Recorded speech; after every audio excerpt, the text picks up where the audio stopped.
What's going on? It's 94 degrees here in Minnesota, so I was thinking back to when I was a kid and I loved the slip and slide. I looked at Walmart and a few other places and you can get like a 15-foot long one for $40, and I thought, no way. It's got to be 50 feet or 100 feet. And I looked those up and they were like $100 or $400. So this is a cheap, easy way to make an awesome slip and slide.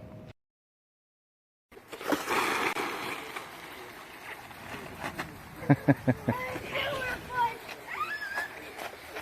best daddy in the world.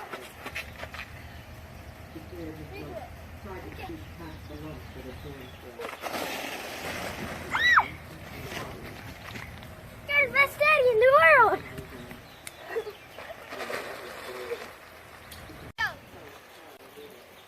On your mark, gobstoppers, get set, goody gumdrops, goofball, go!